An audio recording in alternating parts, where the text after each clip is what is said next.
It was a Tuesday evening in late October, the kind of evening where the city looks almost beautiful because of the rain, the streetlights blurring into soft orange circles on the wet pavement, and the traffic moving slowly as if the whole world had decided to take its time. Sophia was 24 years old. She had the kind of face that made strangers feel comfortable, open eyes the color of river stones, and wavy blonde hair that she never quite managed to tame.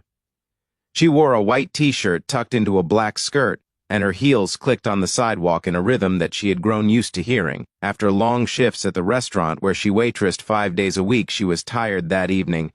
Not the kind of tired that a good night of sleep fixes, but the kind that builds up slowly over months, the kind that settles into your shoulders and your jaw and reminds you that you are holding more than you are letting on. Her rent was 3 days overdue. Her phone plan had been suspended that morning, and in the small leather coin pouch that she kept clipped inside her bag, there were exactly 14 gold coins, the tips she had collected from the lunch crowd, that she had been planning to count and roll and take to the bank before the end of the week. Those 14 coins were all she had.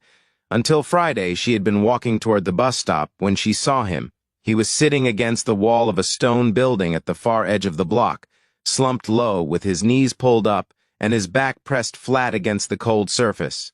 He was an old man, perhaps 70 or a little older, with a long white beard that had spread across his chest like winter grass and deep lines carved into his face that told you immediately that his life had not been simple.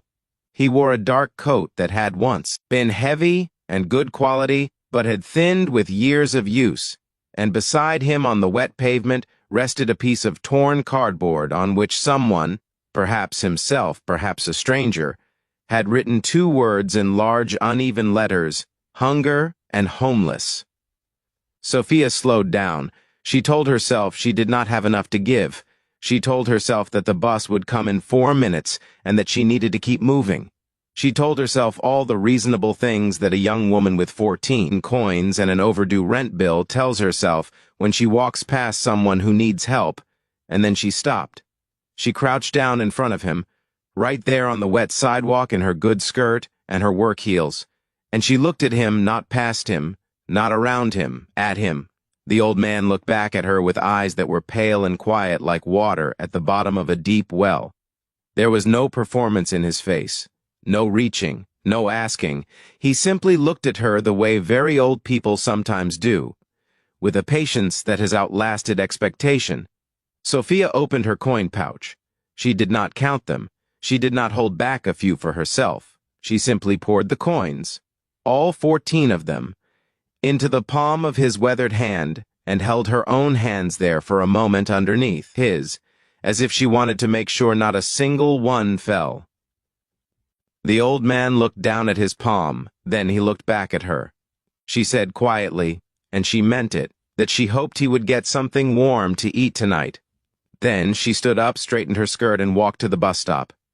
She did not feel particularly heroic. She felt cold and a little hollow, and she was not entirely sure how she was going to manage dinner, but she walked with the particular lightness that comes from doing something you will not regret. That rare feeling of having spent yourself on something true. What Sophia did not know, what she could not have known, was that the old man's name was Harold Mercer. He was 72 years old. He had built a logistics company from a single delivery van that he had purchased with borrowed money at the age of 29. Over the following 4 decades, he had grown that company into one of the most respected freight operations in the country, employing over 3,000 people at its peak. He had sold it 11 years ago, and now he had more money than he would ever need, and more time than he knew what to do with, and a question that had been living in his chest for the better part of 3 years. A question that had started the night his wife Margaret passed away, and had never really quieted since he wanted to know if human kindness was still real, not the kind you perform for cameras, not the kind you do when people are watching, not the charity gala kind, or the tax write-off kind, but the quiet, stubborn, ordinary kind, the kind that cost something. He had spent 6 evenings sitting on that corner over the past 3 weeks, dressed in old clothes with his cardboard sign watching the city pass. Most people looked away.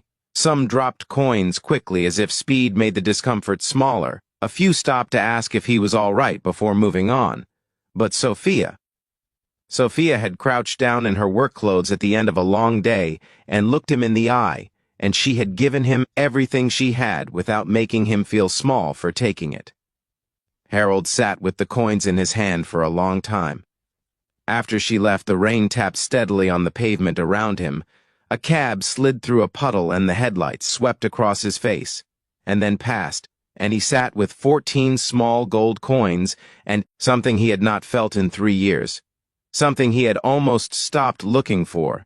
He felt certain again, certain that the thing Margaret had always believed, that goodness does not disappear, it just moves quietly from person to person, like a lantern passed between hands in the dark, was still true. He hired a private investigator not to intrude, but simply to find out her name and where she worked. 2 weeks later, on a Thursday morning, Sophia arrived at the restaurant for her shift and found a sealed envelope waiting for her with the manager. She opened it at the counter with her coat still on and her bag over her shoulder. Inside was a handwritten letter. It was written in the careful, unhurried script of someone who had grown up when people still wrote letters by hand. It said that an old man had sat on a street corner recently, and that a young woman had stopped and crouched down and handed him all the coins in her pouch, and looked him in the eyes and told him she hoped he would get something warm to eat. It said that this young woman had no way of knowing it, but she had answered a question that he had been carrying for 3 years. It said that he was not a beggar, he had never been hungry a day in his recent life, but that he had been lonely and doubtful, and that she had given him something that no amount of money could purchase. She had given him his faith back. At the bottom of the letter, beneath a careful signature, was a bank draft. Sophia had to read the number 3 times before she believed it. It was enough to cover 6 months of rent. It was enough to pay for the small accounting course she'd been putting off for 2 years because she could never quite scrape together the enrollment fee. It was more money than she had ever held in her life. She stood at the counter for a long time, and what moved through her was not the shock of the money, though that came too, but something older and quieter, something her grandmother had said to her once when she was a little girl sitting at a kitchen table on a Sunday afternoon. Her grandmother had said that generosity is never wasted, even when no one sees it, even when it costs you, even when it makes no practical sense. It lands somewhere, it changes something and the world, though it may not show it right away, keeps a careful account.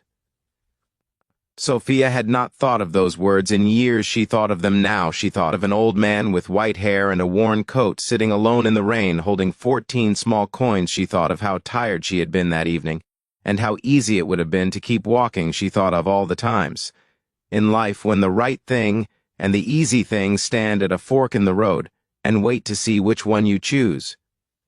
She wrote Harold back.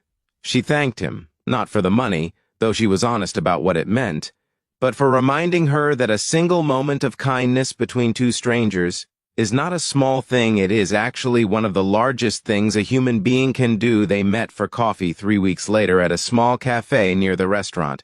Harold arrived in a proper coat and good shoes and without the cardboard sign, and Sophia almost did not recognize him at first, until she saw those pale, quiet eyes, the ones that had looked at her on the sidewalk with no performance in them at all. They talked for nearly 2 hours. He told her about Margaret.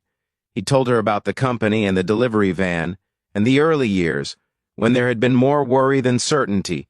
He told her that the older he got, the more he believed that character is not what you do when life is going well, but what you do on a Tuesday evening, when you are tired and your rent is late, and you only have 14 coins to your name. Sophia told him she would remember that for the rest of her life, and she did years later when Sophia had built her own small bookkeeping firm and had a life that was steady and full.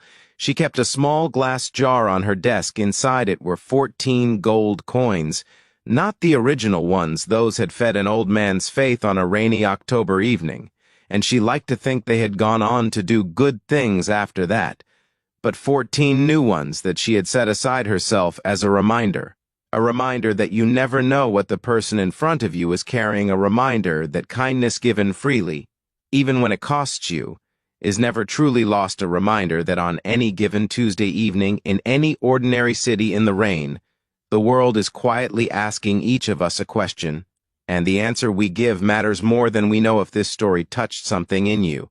If it reminded you of a moment when someone's small act of kindness changed your day, or your week, or maybe something larger, then please take a moment and give this video a like. Share it with someone you love, a friend, your sister, your neighbor, someone who needs a reminder today that goodness is still out there moving quietly through the world. Subscribe so you never miss a story like this one, and leave a comment below telling us about a time someone showed you unexpected kindness or a time you gave it. Your story matters too. We will see you in the next one.